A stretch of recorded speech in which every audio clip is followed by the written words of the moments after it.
Hi everyone, Aaron here for Zollotech, and new updates are coming very soon, along with new iPads and more. This is your news update for the week of October 17th, 2022.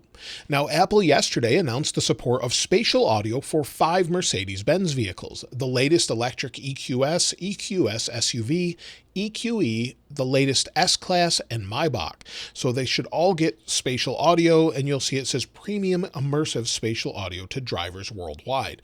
This is something I may want to stop by the dealership, see if this is installed, and try it out when it's available, and see what it sounds like, see if there's any sort of difference, and if you want me to do that, let me know in the comments below. Now, Apple recently confirmed, according to a message seen by MacRumors, that some iPhone 14 users have been getting a SIM not supported message. Now, I've had quite a few of you message me saying the same thing, that SIM card not supported is popping up on your screen. A reboot typically fixes this, and Apple actually acknowledges this issue.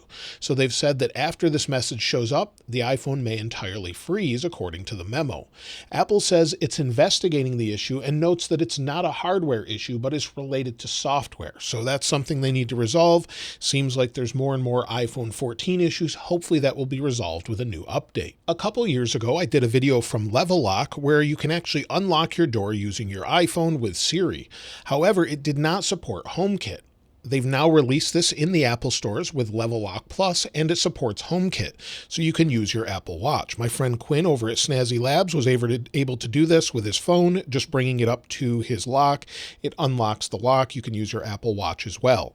So that's something that's now available. It's fairly expensive, around $300 though. Recently, Brazil has fined Apple for not including a charger, resulting in what they call social damages, according to Reuters. And this fine was $19 million. I would love to see Apple include a charger if you need it, maybe offer it separately and just hand you one of their 20-watt chargers, or maybe just give you the option of a charger in the store. I'll leave a link to some in the description below, some that I use, these Anchor chargers. They're an official channel partner, but they're not actually sponsoring this video, but I thought I'd just link them in the description if you want to check them out. I like how small and compact they are, but either way, I would love to see them offer some sort of charger option if you need it. Either way, though, I don't think we're going to see that anytime soon. Now, you know how we love wallpapers on this channel, and I try to find the best one and give you one free for just about every video I do, and I've been doing that for many, many years. Basic Apple Guy, one of the channel's friends here, has created a couple different really clever wallpaper, and I wanted to share those. One of them goes nicely with the braided solo loops on the Apple Watch. Also, there's a dynamic island, which this I thought was pretty clever, so I wanted to share it with you. I just created a couple home screens with them. You'll see the braided pattern here on this wallpaper that matches my Apple Watch. If I bring them up close, that one's in midnight, and then also the dynamic island. Let's go back in here. Press and hold, and you'll see there's a little island that goes around the dynamic island. So if you want to check those out, I'll link to his channel, or his webpage rather, in the description below. Now, as you can see already, there's some new widgets here, and many new widgets are showing up for different apps. And as you can see, here's one for the state of charge on my car. We also have one for Google Maps, regular Google, and also Gmail. So Google is now filling in different widgets, giving you some different options, other companies such as Tesla, and many more. I think we're going to see more and more of these come very soon with different widgets. And also, once Live Activities is available, we'll see that as well. So hopefully we'll see more and more of those, as I find those very useful, just being able to glance at your screen and get to what you want. Now, I know I mentioned this before, but Apple has now publicly confirmed to TechCrunch that 5G will be available on iPhones in December. They said, "We are working with our carrier partners in India to bring the best 5G experiences to iPhone users as soon as a network validation and testing for quality and performance are completed. 5G will be enabled via a software update and will start rolling out to iPhone users in December." So if you're waiting for 5G, Apple's confirmed it. Many people had thought it would be December, but now we have confirmation. In a recent Microsoft event that introduced the Surface Pro 9 and other new Microsoft laptops and updates to Windows 11, Microsoft announced that Apple Music, Apple TV, and iCloud Photos were coming to Windows later in 2023.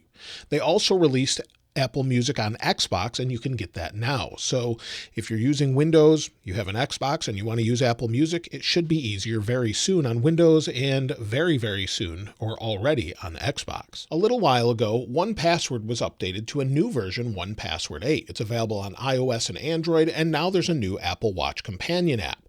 So this is now available. If you use 1Password, you can use it on your Apple Watch and try it out. Of course, I've used them for some time, and I'll leave a link to them in the description where it's an affiliate link, but you can actually get a discount on it as well. So if you want to try it out, be sure to check that out. Also deals this week, AirPods Pro 2 continue to be discounted by Apple directly on Amazon. So it seems like they only discount their products regularly on Amazon, and they're $239. Also, the iPad Air 5th generation is about $80 off at $519, and the latest MacBook Air that I have under this iPad Pro here, this is $100 off. However, I wouldn't go out and get a new iPad Pro. I would probably wait, as Apple said, to update those soon, and we'll talk more about that in a moment. HomePod Mini has been out for quite some time, but is still not available in many countries. Based on recent language support in iOS, it looks like it could be coming very soon to Sweden, Norway, Finland, and also Denmark. We don't have 100% confirmation of this, but typically when they update Siri support as far as languages, it will be available very soon in those countries. So we could see that very soon, and hopefully we'll have some new HomePods in this coming year. Now, iPhone 14 Plus is apparently having lower sales than expected. This doesn't really surprise me, but it does seem that they were readily available on launch day at just about every Apple store. In fact, I did an unboxing of it, and just more and more people say they'd rather stick with iPhone 13 Pro Max if they have that. However, if you're updating from something older, of course, you'll be able to have a big update with that one. I recently compared the 14 Plus with the 14 Pro Max in a video the other day, and many people seem to like either one, but either way, I would go for the 14 Pro Max if you're looking for that, if you want the very best as far as cameras and more, and the dynamic island and the best display. Otherwise, the 14 Plus doesn't make sense for a lot of people, and a lot of people were very upset that they didn't keep the Mini. But let me know what you think about that in the comments below. Now, iOS 16 RC is expected as soon as tomorrow. I would expect the release candidate tomorrow or Wednesday, with a final release probably the last week of October, according to Mark Gurman. Mark Gurman has also said that iPadOS 16 should release at that point, along with macOS Ventura's Public Release.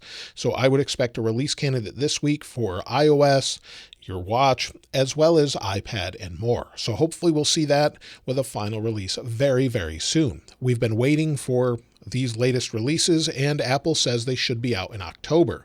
So with that, we've only got a couple weeks left. We should see those very soon. If not this week, then next week. So that makes a lot of sense. After macOS Ventura and iPadOS 16 are released, Craig Federighi and Greg Joswiak are planning to speak at a Wall Street Journal event with Joanna Stern. So that should be during either this week or next week once those launch. So that seems to be very, very likely. Recently, I talked about how iPhone SE 4th generation is in the works and could have a 6.1-inch display, according to Ross Young, which is a very accurate analyst. So this makes a lot of sense that they would reuse a similar chassis to the iPhone XR or 11. However, many people were disappointed in hoping that it would be iPhone mini-sized. I don't think they'll do that, but either way, they can change things last minute, so we'll have to wait and see. Also, iPhone 15 is getting finalized at this point. They're usually a few years out, and then they sort of get production underway halfway through the year. So we should hear more about that probably after the first of the year. But either way, we can expect all of them to include a dynamic island. We don't really know much else about it other than it should be a redesign, as Apple redesigns phones every few years, every 3 years or so. So if you don't like this design, we could have something completely different next year. And hopefully it looks a little bit nicer. Maybe they found a way to integrate the camera bump, give it a bigger battery or something like that. Now, Majin Buu on Twitter, who has been a reliable leaker, has claimed Apple is working on an all-new version of iMessage with a new home screen, chat rooms, video clips, and new chat feature in augmented reality. This makes sense as they're getting their AR/VR headset ready, and it should be released next year along with that new headset. So that makes sense that they would need to redesign at least part of it to work with augmented reality or virtual reality. And speaking of the upcoming headset from Apple, it's said that it will feature a new bioauthentication method using iris scanning instead of Face ID or Touch ID to authenticate different passwords and billing information. That makes sense, as it wouldn't be easy to use your finger or even your face if it was right on your eyes.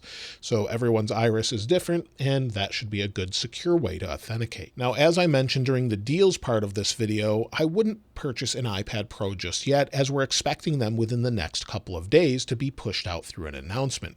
We don't expect an Apple event for October, and Mark Gurman is saying to expect these within the next couple of days.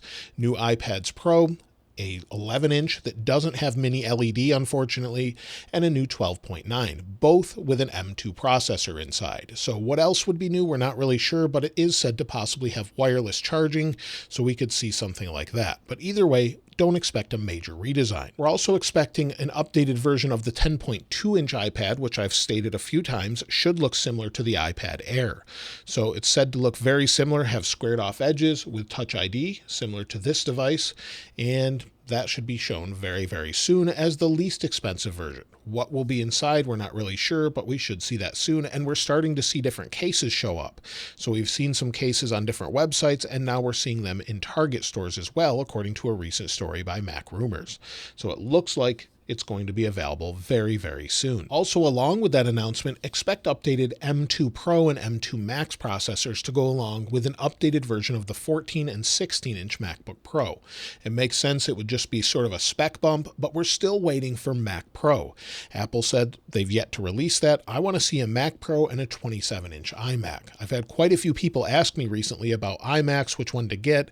They've got 27-inch versions. They don't want to downgrade to a smaller 24-inch version. While the display is nice on it, I understand, and I think it would be really great to see a 27-inch version and possibly new Mac Minis with M2 as well. So we should see those probably this week within the next few days. So look for those announcements and more, and that's everything for this past week as far as the news is concerned. Of course, I'm looking forward to that iOS 16.1 release and finally iPadOS 16 and macOS Ventura. Of course, if you'd like to get your hands on this wallpaper, I'll link it in the description like I normally do, and if you haven't subscribed already, please subscribe, and if you enjoyed the video, please give it a like. As always, thanks for watching. This is Aaron. I'll see you next time.